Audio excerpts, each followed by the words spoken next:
Hi, friends. It's Heidi M. back with a conversation with the Art of Documentary co-founder, Michael Del Monte. Michael is a documentary filmmaker, and as I mentioned, he's the co-founder of Art of Documentary, which is an academy for anyone who's interested in becoming a documentary filmmaker.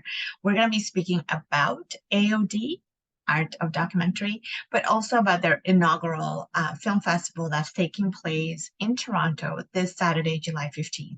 Hope you enjoy our conversation. Well, nice to meet you. Nice to meet you as well. Thanks for having me.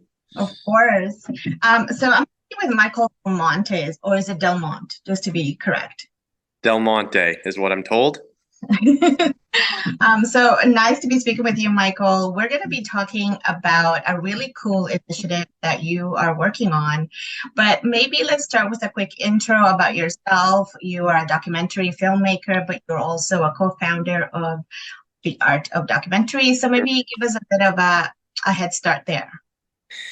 Yeah, well, I've been making docs now for about 10 years. I had done my master's in philosophy and theology and was thinking I'd be in academia all my life, but then stumbled into the world of, cameras, which was new to me. I didn't go to film school, but fell in love and really found myself resonating with, characters in particular. I've made 5 feature films now, and they're all kind of about more or less men midway through their life kind of having existential crises, Mhm. kind of feeling lost in the woods and trying to find their way out. And so all my films, they're all very different categories, different topics, different parts of the world, but that's kind of the similarity is they're facing some angst, some conflict.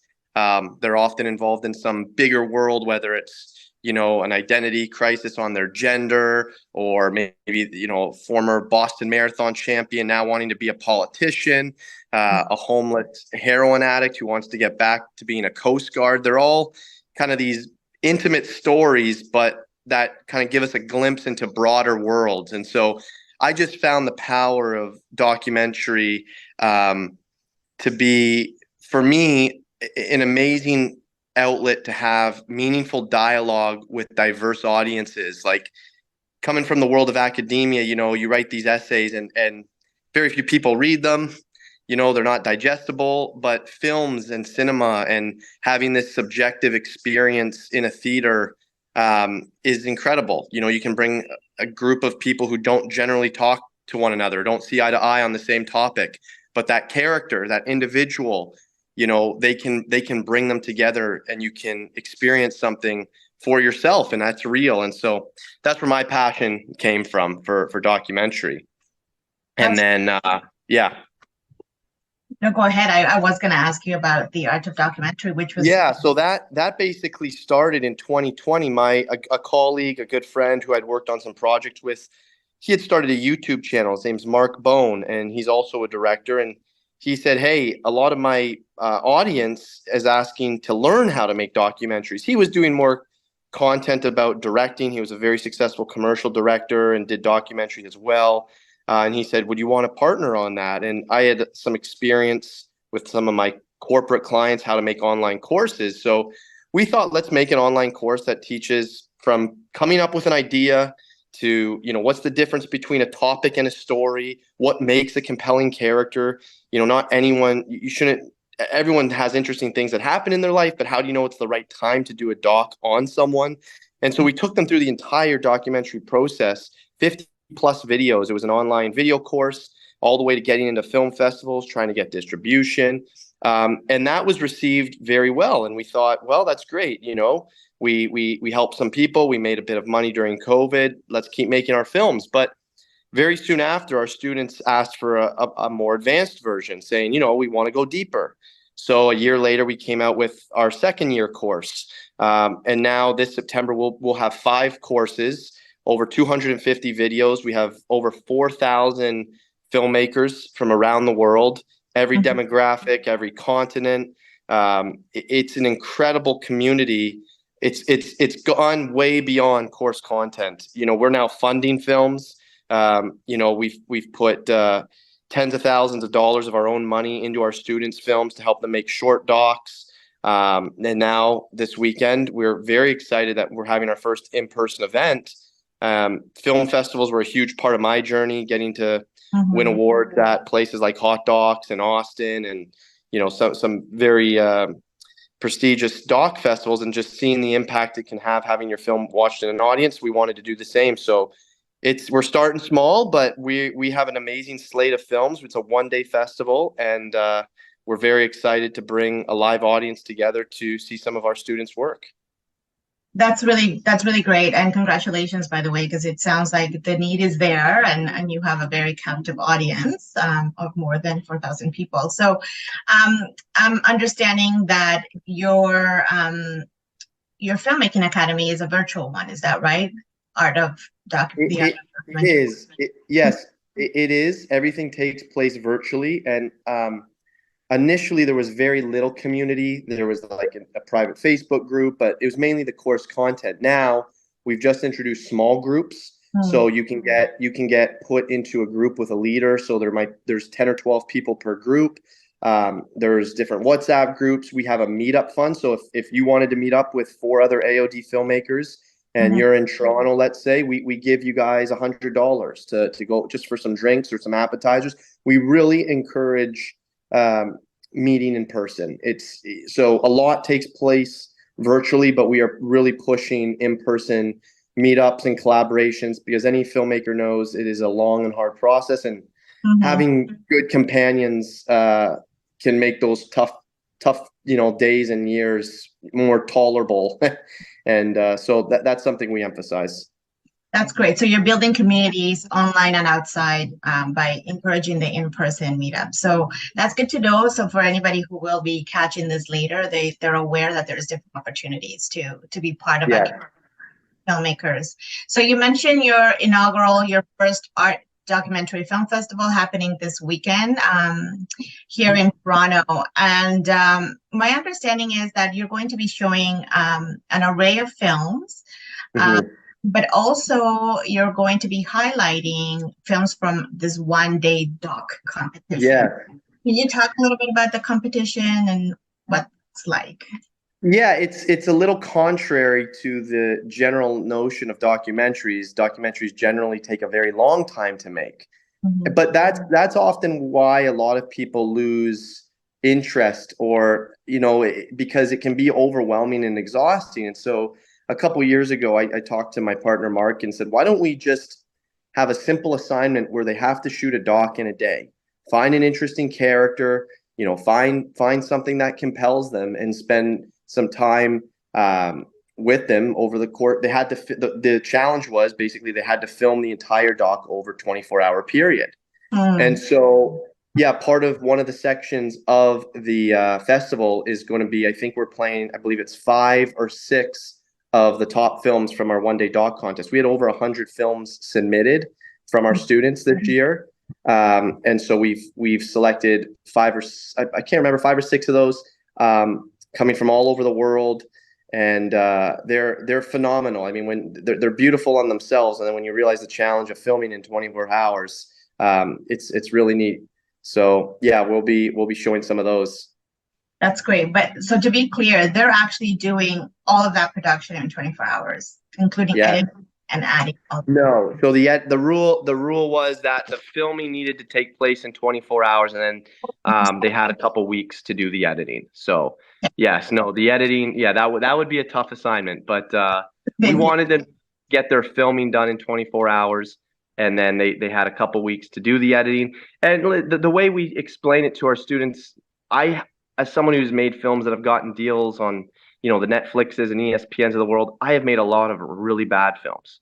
And it's just part and parcel with being an artist is, you gotta miss the ball before you hit it. And that's kind of how we want them to approach this, is don't be afraid to take chances, find your voice, find your creative vision. It's not going to come just one time. Like, you're not just going to get it. You gotta strengthen that muscle. And so, that's really what we emphasize, but we're always blown away at the caliber that comes out. Yeah, no, that's great. So I was asking these questions in case anyone's curious about, joining AOD at some point and being part of this competition. So I think it's a really interesting initiative to find a story that transpires in one day, and then you can Mm. make it come to life on screen. So I'm looking forward to it. Fun fact, I have seen some of the short films that you've selected. So I think people are in for a treat. Like you said, they're very excellent stories, and I was impressed by what people were doing with that Yeah. 1 day limit. So for anybody who's interested, I definitely encourage them to attend on Saturday.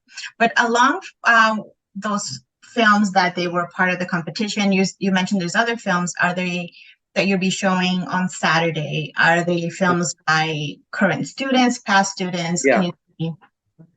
Yeah, we have our second kind of program. The morning program is the 1 day docs, and then the afternoon program are AOD films. So those are films that we've personally invested in.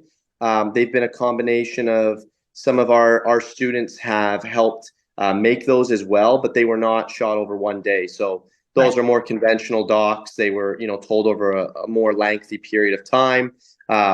One of the films, we give grant money as well. That's something else we do. And so one of the films won, I believe it was a $3,000 grant a year and a half ago, and it was on this skateboard community in, I believe it was Portland, and they were trying to rectify a skateboard park for the community and had to go against City Hall. But this beautiful like coming together of a community story.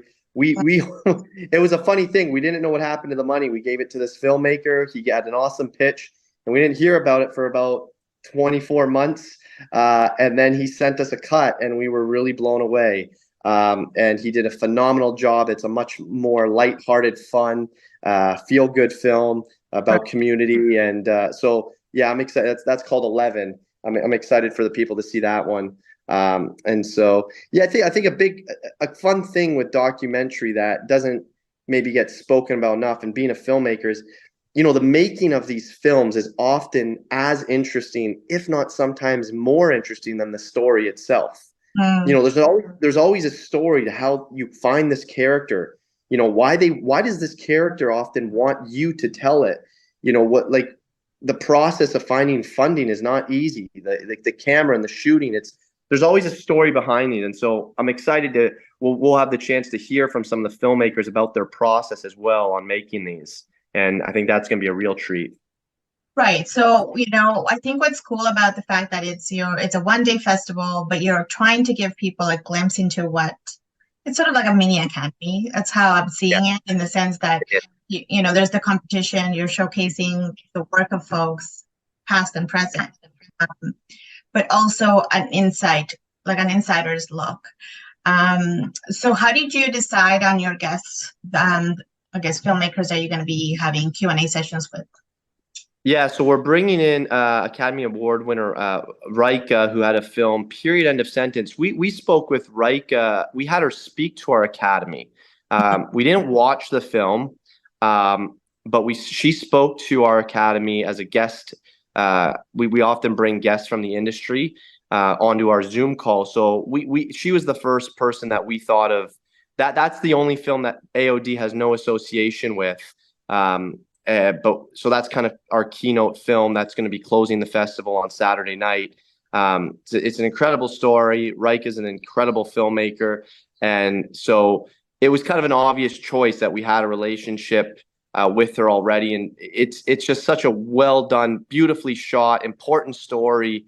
And so, yeah, we're really excited to hear from her. She's going to be coming in from Los Angeles, so that'll be an awesome way to close out the event. And then two other panelists we're bringing in.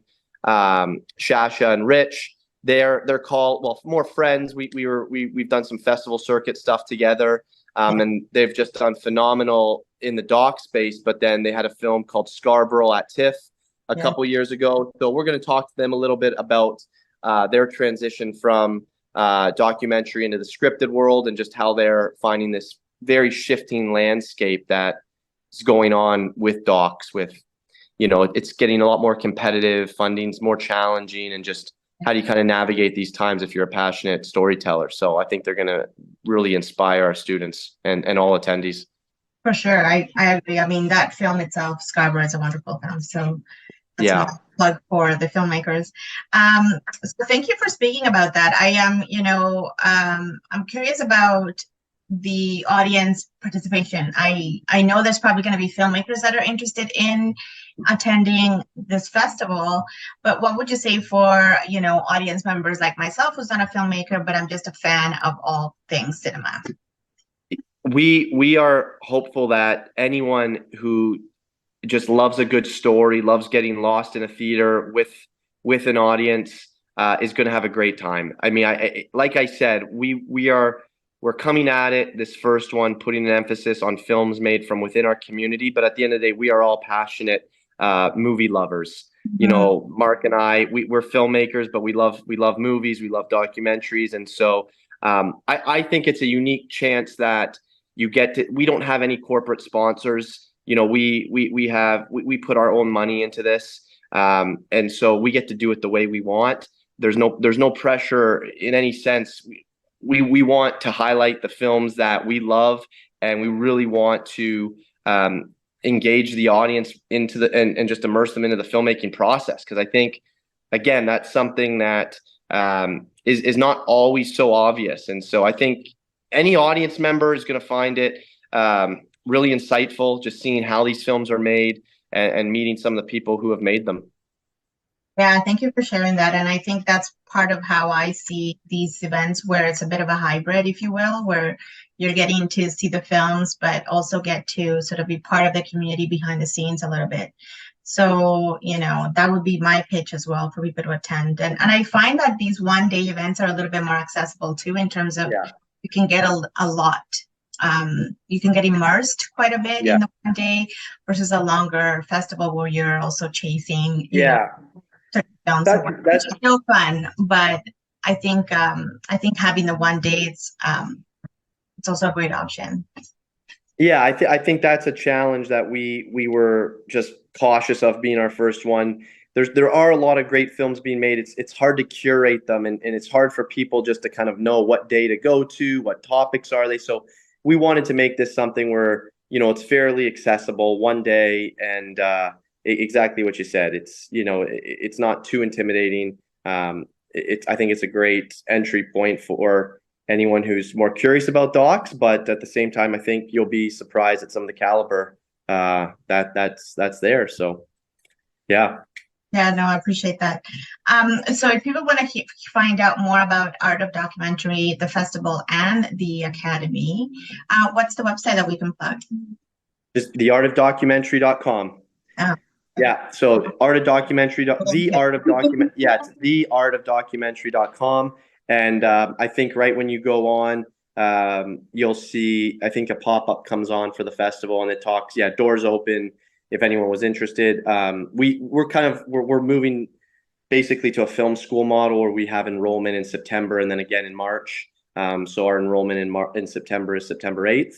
And then, we're always doing events and different things throughout the year for our community. And again, this is the first one that we're opening up to the public. So we're excited to mix it up. Excellent. It sounds very exciting as it is. So congratulations again. And for yourself, Michael, if people want to find out what you're working on, where can they find you? Right now, I'm pretty much in the art of documentary. I've got a new feature doc. We've applied to some festivals this fall. So hopefully we have some good news about that. But other than that, I'm not very active. I have an Instagram, Michael Del Monte, but I'm not on there a ton. I'm really so overwhelmed by the art of documentary community. I do anywhere between 3 to 6 hours of phone calls a week with our students, different groups, sort of mentoring, and so my filmmaking is still my deep passion and my kind of escape, if you will. Right. But art of documentary it's a huge blessing, and I'm so thankful to be able to spend a lot of time in there. That's great. So thank you so much for speaking. And thank you. Good luck on Saturday. Thank you, Heidi. Fantastic. Thank you so much.